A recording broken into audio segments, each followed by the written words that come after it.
saya tidak sepakat dengan bahwa ini semua tidak akan penelitian. Kenapa? Apapun objeknya, tapi outputnya bukan bilang Jokowi pemalsu ijazah, rusak kembangkan Jokowi, penjarakan Jokowi. Itu kan kalimat-kalimat bukan kalimat penelitian. Ada lagi yang lebih ekstrim apa? Bilang penelitian tiap hari ngomong di media, padahal proses belum selesai loh. Buku itu mereka melakukan dari Januari sampai April, buku baru terbit Agustus.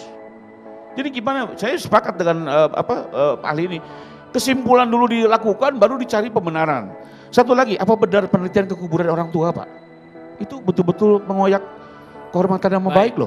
Orang tua sudah meninggal dibawa-bawa, ya dibilang ibu sambung segala macam. Sampai, mohon maaf satu lagi, sekalipun memang setelah lokus, tapi kan sekarang ini untuk Dewan Pembinaan juga fakta-fakta yang terjadi setelah Tempus menjadi penilaian. Boleh. Pada saat launching buku di UGM, mohon maaf, Dr. Tifa menggunakan kata-kata yang sangat keras, bahkan menyerang fisik Pak Jokowi, bicara otak kecil, diketepeli dan segala macam. Jadi kembali lagi, kami kok meyakini bahwa ini bukan bagian dari penelitian, ini hanya sebuah pembenaran-pembenaran dan nanti biarlah di persidangan semua akan terungkap. Saya sepakat Bang, kita tidak boleh menyerang harkat martabat manusia, saya sepakat.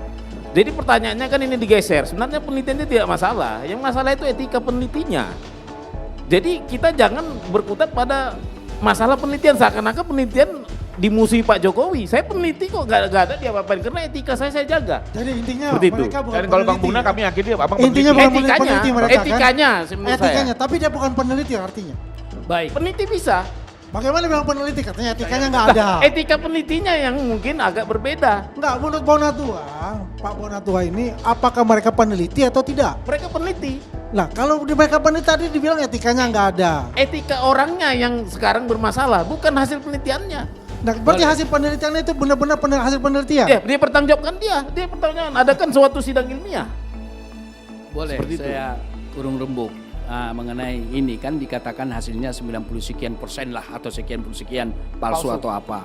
Itulah disebut penelitian kuantitatif content analysis. Jadi sah-sah aja boleh. Boleh. Nah, hanya kita lihat metodologi yang digunakan. Yang kritis di dalam content analysis adalah definisi kategori.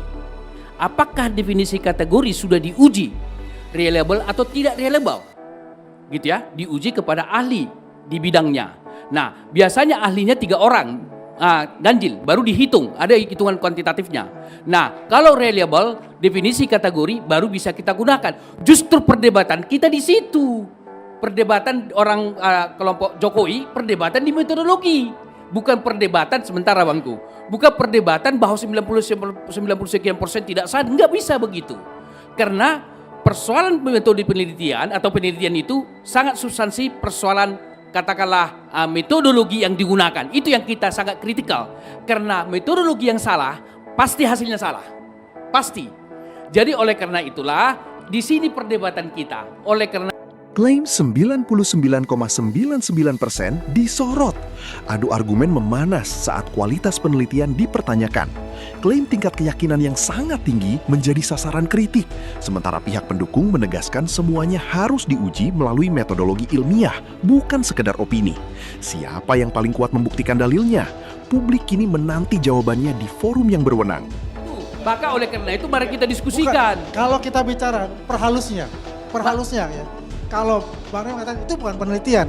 Ya kalau menurut dari Bang Ermus ya, itu kan penelitian. Kalau saya bilang itu Abang udah baca penelitian. paper belum Bang? Jadi itu dulu aja. dia belum ditanya. baca, saya rasa belum Saya baca. menjelaskan Dan yang kedua, metodologinya. masalahnya begini Bang Ermus. Ya, Ini Emrus, langsung Emrus. Ini langsung ke kesimpulan. 99,99%. Abang udah baca keseluruhan penelitiannya? 49 halaman yang dilakukan oleh Roy Suryo itu tidak ada mengenai penelitian. Itu hanya cerita pendek mengenai pengalaman beliau. Itulah yang kita perdebatkan kalau bila perlu. Panggil Saya mereka. baca itu Mari untuk kita itu. perdebatkan. Ya, kalau kita bicara penelitian 400 sekian itu yang dilakukan oleh Rismond dengan digital forensik yang dilakukan. Makanya pertanyaan saya, kenapa bisa 99,99%?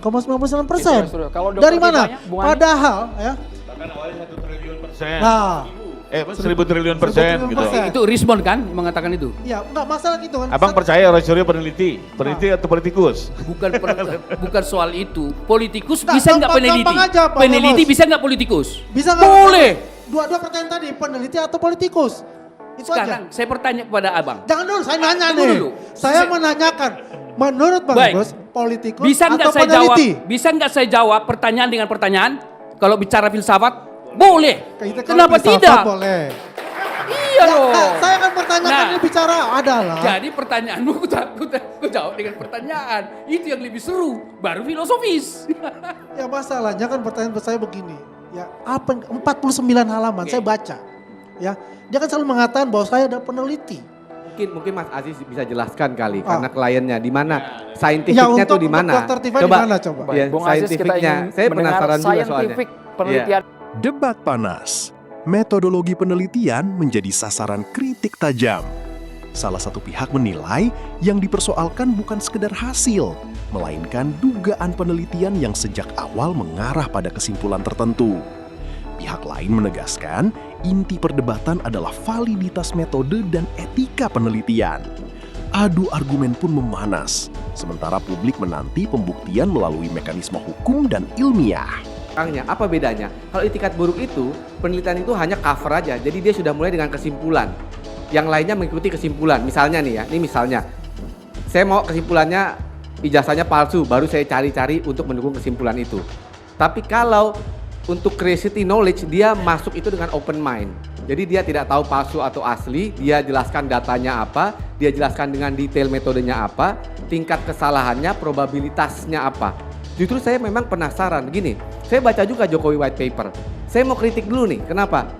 Pertama, terminologi White Paper. White Paper itu apa sih? White Paper itu sebenarnya alat propaganda, jangan salah. White Paper itu sejarahnya ada alat propaganda yang digunakan oleh pemerintah untuk menjustifikasi satu kebijakan. Yang paling terkenal, White Paper yang paling terkenal itu adalah kebijakan British mendukung Israel dalam pendudukan Palestina. Tapi kalau dalam konteks Itu Dr. misalnya Tifa sama Roy saya Suryo, Bang Aris tuh, kritik dulu satu. Yang kedua saya lihat tidak ada probabilitas errornya di situ. Jadi yang ada hanya probabilitas keyakinan. Ada yang 99%, tapi probabilitas errornya dan keterbatasannya itu tidak dijelaskan. Yang ketiga menurut saya yang paling fundamental, penelitian ini tidak peer reviewed. Apa tuh peer review? Tidak direview oleh, nggak ada wasitnya nih penelitian ini nih, nggak ada wasitnya, nggak ada orang ilmiah yang menjudge apakah ini valid atau tidak. Nah makanya saya berpikir kalau misalnya nanti di jaksa untuk membatalkan penelitian itu, ya, dia mengundang tuh peer reviewer. Misalnya Dr. Tifa mengatakan neuroscience behavior. Saya pernah diskusi di sini, Mas Andrew kalau ingat. Saya tanya, dia kalau membaca gesture, ya, apa hubungannya membaca gesture itu? Bagaimana menyimpulkan membaca gesture ketika dia ngomong, mimik muka dengan ijazahnya palsu apa asli?